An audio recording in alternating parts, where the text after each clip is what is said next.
Hello and welcome back to the series of videos about the security of quantum key distribution.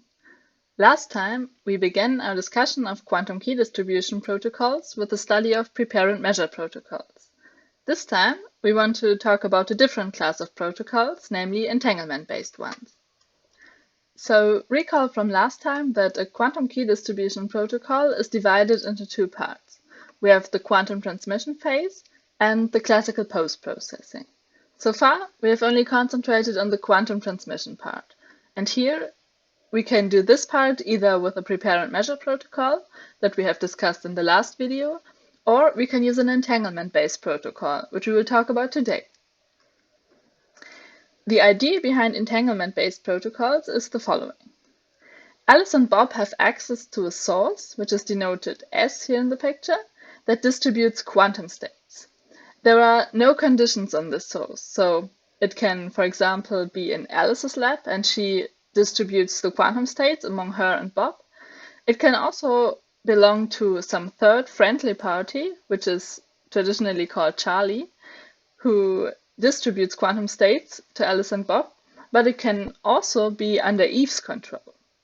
So we do not make any assumptions here on the source, and since the worst case is that Eve has total control over the source, this is the one that we usually account for in the security proofs. Additionally, Alice and Bob have access to a classical channel that they can use to send classical messages back and forth. This is similar to the prepare and measure protocol.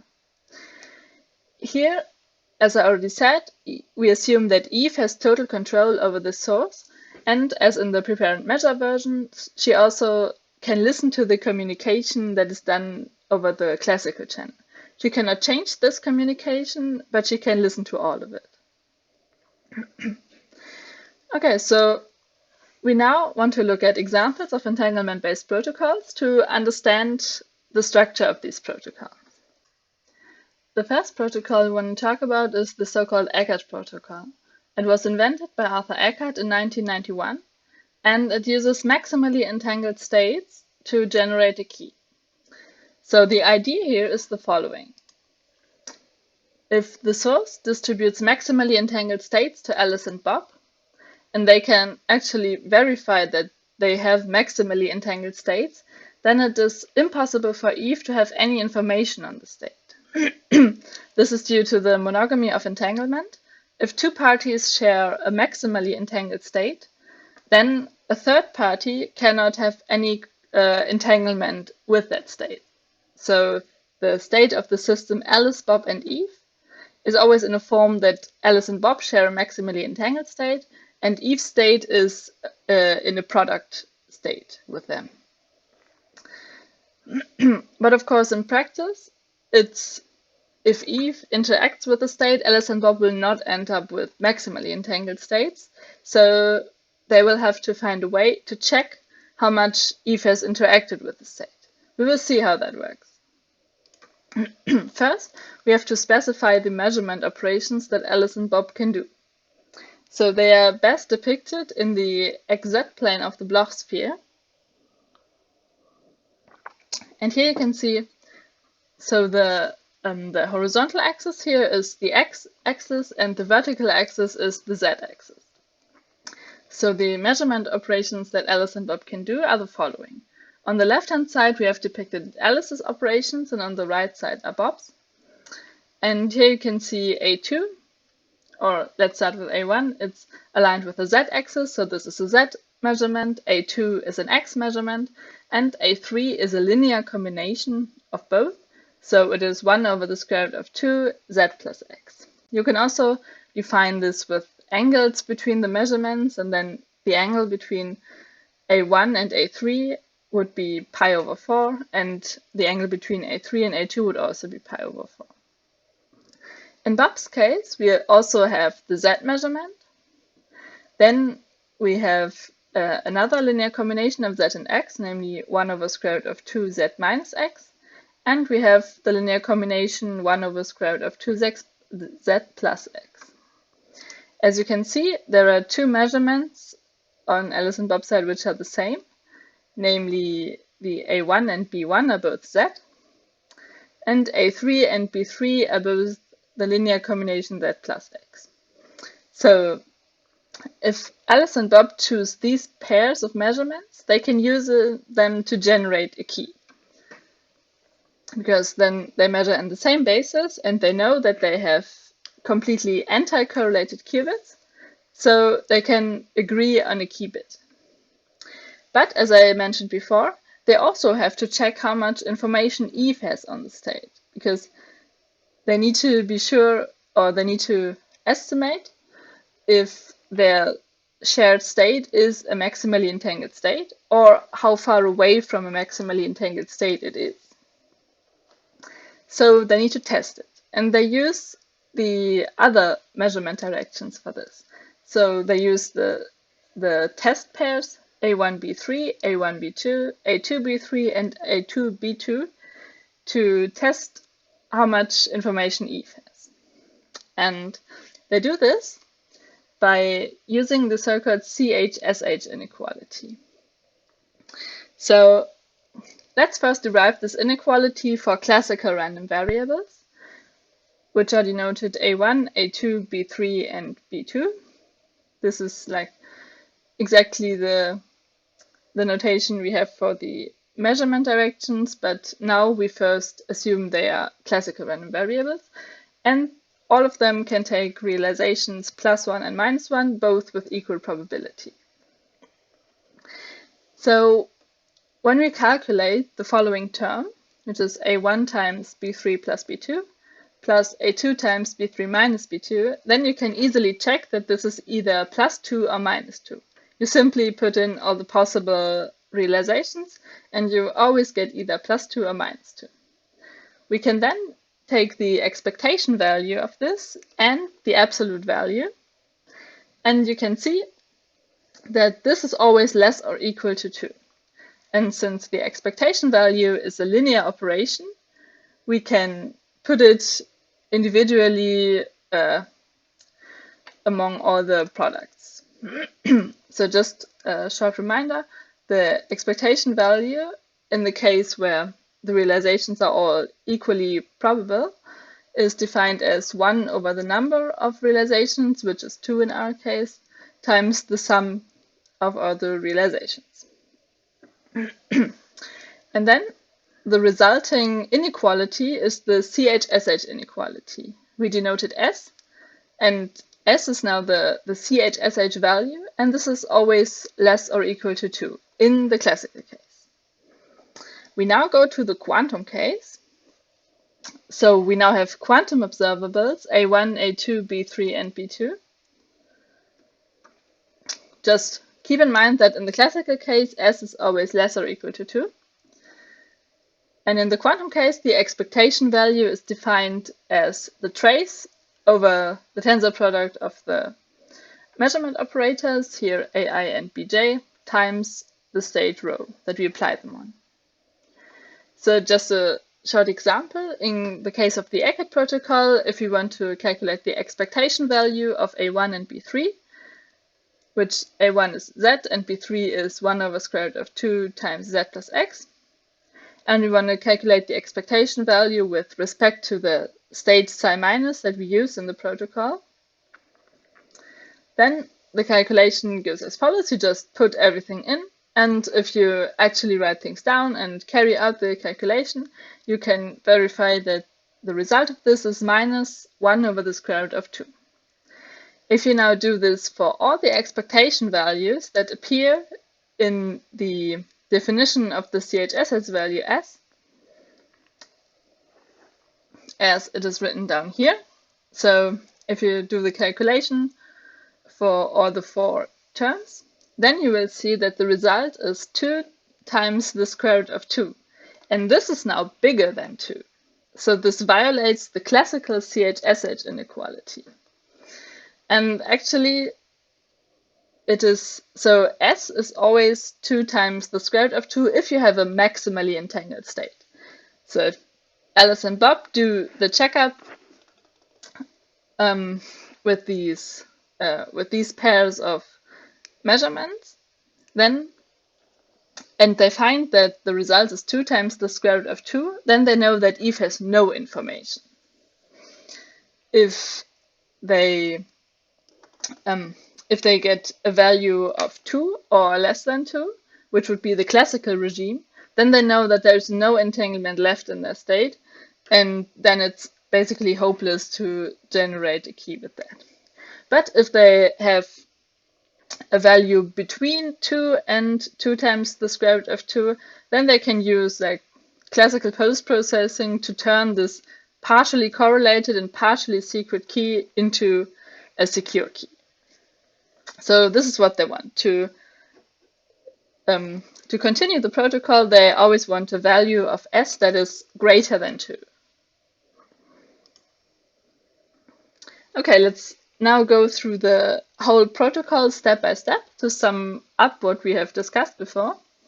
So the first step is that Alice and Bob distribute a number of psi-minus states between them. However they do this. Maybe one of them has the source and distributes the states, or they have a friend who's distributing them, or they get them from Eve. It doesn't matter.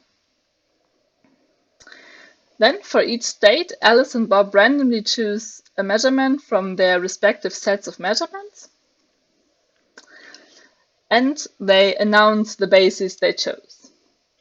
The measurement results for the pairs A1B1 and A3B3 form the sifted key.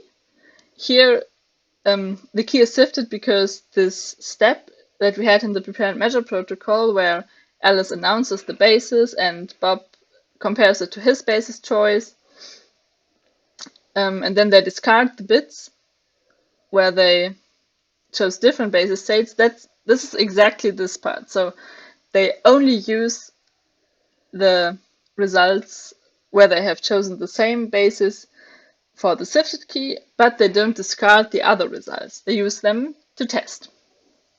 So they use the other results to check the CHSH inequality, and if the results, they pass the test, so the S value is higher than 2, then they continue to perform error correction and privacy amplification to turn their partially secret and partially correlated bit strings they have into a secure key that they can use for cryptography applications. Okay, so this is the idea behind the Ekert protocol. And now we want to look at a different entanglement-based protocol, but one that is already really familiar to us, which is the BB84 protocol, now in its entanglement-based version. So the idea is very similar to the Ekert protocol. Alice and Bob want to distribute a number of maximally entangled states between them so they can use them for key generation.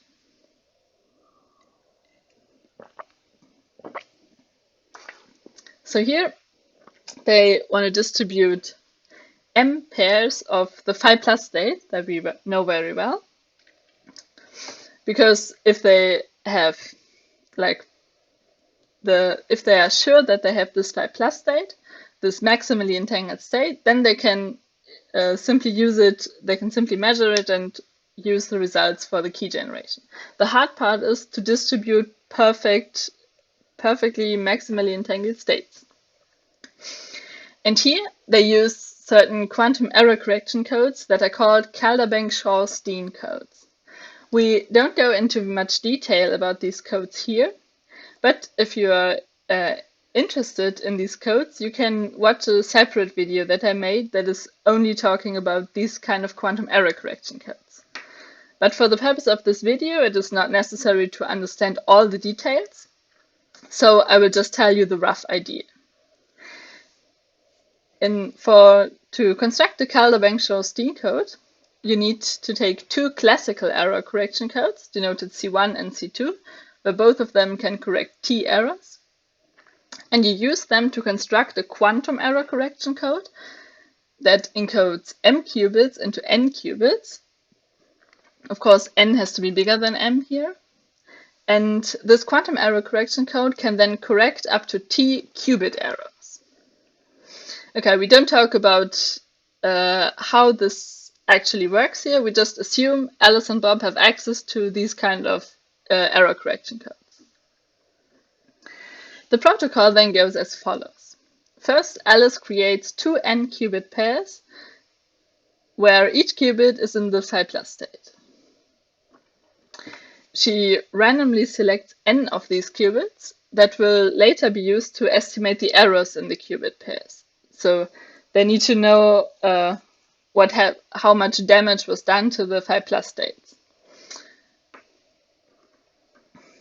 Then she selects a random classical bit string, B, of length 2n, so 1 bit for every qubit pair she created. And if the bit value at position I is 1, then she applies a Hadamard transformation to her half of the corresponding qubit pair at position I. And a Hadamard transformation is a transformation that maps between the computational basis and the Hadamard basis and back again. So this transformation is its own inverse. If we apply it to 0, we get plus. If we apply it to 1, we get minus, and the other way around. Then she sends the other half of all qubit pairs to Bob. Alice announces the string B, which tells to which qubit she has applied a Hadamard transformation, and she also announces the positions of the check qubits. Bob then applies a Hadamard transformation to those qubits for which the corresponding bit value is equal to 1. So this procedure of applying Hadamard transformation is equal to preparing a qubit in a Hadamard state, in a Hadamard basis, and on Bob's side to measure it in the Hadamard basis. The next step then is that Alice and Bob measure the check qubits in the computational basis to get an estimate on the error rate. If they observe that more than t errors occur, then they abort the protocol. Because, remember, the quantum error correction code that they use is able to correct up to t errors in qubits. So if they see in their check qubit that there are more errors, then it is very likely that in the actual qubits they want to use for key generation, that there are also more than t errors. Of course, even if there are less than t errors in the check qubits, it is possible that there are more than t errors in the key qubits, and then the quantum error correction procedure fails. But it is very unlikely. We will talk about that in a video where we discuss classical post-processing. Okay, so if the number of errors is below t, then Alice and Bob use the Calder-Bank-Shor-Steen code that they built from the classical error correction code C1 and C2 to correct the errors in the n remaining bits, and they obtain m copies of phi+. Remember, the CSS code was able to encode m qubits into n qubits while correcting t errors. So Alice and Bob end up with m copies of the phi+ state. And now, since they are sure that they actually share this maximally entangled state, they can simply go ahead and measure it in the computational basis, because they know there's no, Eve doesn't have any knowledge anymore on the state. So they simply measure it in the computational basis and obtain a shared secret key. So it is maybe not completely obvious why this protocol is equivalent to the prepare and measure BB84 protocol that we have seen. We will talk about this point in more detail in a later video, because this is part of the security proof of the BB84 protocol. In the security proof, we will prove the security of this entanglement-based version of BB84, and then show that the entanglement-based protocol is equivalent to the prepare and measure protocol, which implies that we have also proved the security of the prepare and measure BB84 protocol. Then now we want to talk a bit more about the connection between prepare and measure protocols and entanglement-based protocols. So we want to show that the statistics we have in a prepare and measure protocol can equally be created by an entanglement-based version. Okay, So remember, in the prepare and measure protocol, Alice randomly chooses some bit sequence of n bits, where these bits are realizations of a classical random variable x with some probability distribution p of x.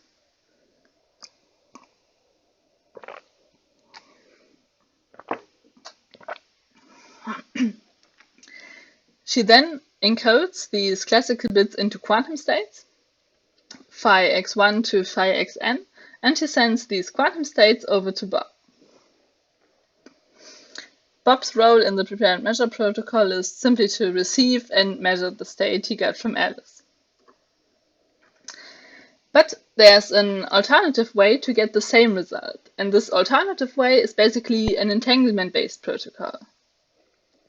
So here, Alice starts with preparing a bipartite entangled state that we call phi. This has nothing to do with the phi plus state, it's just the same letter that we use here.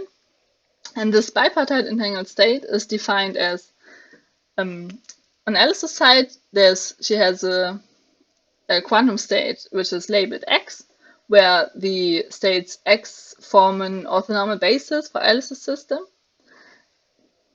And this is tensored with the state phi x. It has a classical index, just in the way in the prepare and measure protocol it had a classical index, just tells us which state it is.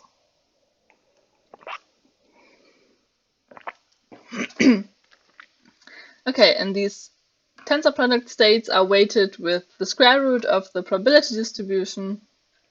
So here the probability of the realization x. This is a bipartite entangled state. And now Alice sends the second half of the state to Bob. And after that, she measures the state that she has kept with respect to the basis x. And we now want to show that this procedure gives the same statistics as the prepare and measure protocol we defined before.